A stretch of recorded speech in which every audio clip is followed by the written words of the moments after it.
네, 유로존이 다시 스포트라이트를 받고 있습니다. 상황이 빠르게 좀 악화되는 양상을 나타내고 있고 이 틈을 노려서도 차익 실현 세력들이 다시 득세하고 있습니다. 가뜩이나 우리 증시는 또 연휴를 코앞에 두고 있는 상황에서 이런 부담스러운 재료들을 좀 어떻게 반영하게 될지 오늘 장도 상당히 좀 우려스러운 좀 분위기가 감돌고 있는데요. 잘 확인을 해보고 또 대응자를 저희랑 같이 세워보셔야겠습니다. 먼저 아시아 증시의 마감까지 해서 다시 한번 상황을 점검을 해보겠습니다. 김민지 기자입니다.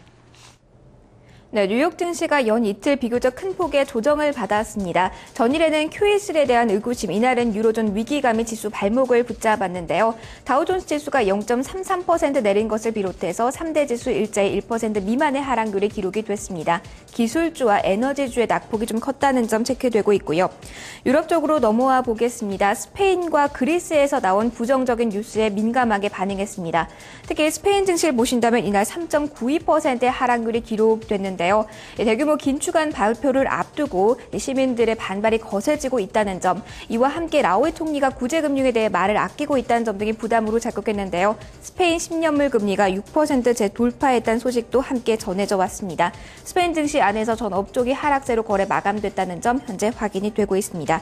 좀 특징적인 부분은 그리스 쪽에서 대규모 총파업 소식이 나왔지만 0.38% 소폭의 상승세가 기록됐다는 것이고요. 마지막으로는 아시아 증시를 체크해 보겠습니다. QE3에 대한 의문이 확산된 가운데 일제히 하락으로 거래가 마감됐습니다. 이날 주요 지지선들이 좀 위태로웠는데요. 니케이 지수 먼저 확인해 보시면 결국 9,000선을 내줬습니다.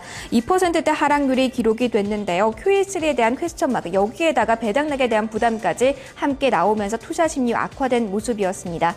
업종별로 보신다면 이날 기초소비재 쪽이 2.95% 밀렸고요. 산업재 쪽도 하락 쪽에서 마감이 됐습니다. 수출주들도 대부분 성격이 좀 나빴습니다. 자동차주 일제 하락으로 거래가 마감이 됐는데요.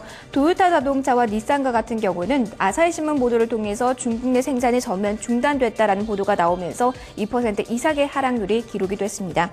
중국 상하이 종합지수 장중 2,000선을 이탈하면서 상당히 큰 불안감을 아시아 증시 전반에 좀 넣는 분위기였습니다. 하지만 2,000선은 지켜냈고요. 종목별로 보신다면 부동산 관련주가 크게 내렸습니다. 주택 경기 침체에 대한 우려가 고조되면서 폴리부동산 그룹이 1% 넘게 내렸고요. 항생지수가 이날 0.83%, 대만의 가권지수 역시 0.83% 내리면서 거래 마감했습니다. 아시아 증시 마감 동향까지 확인해봤습니다.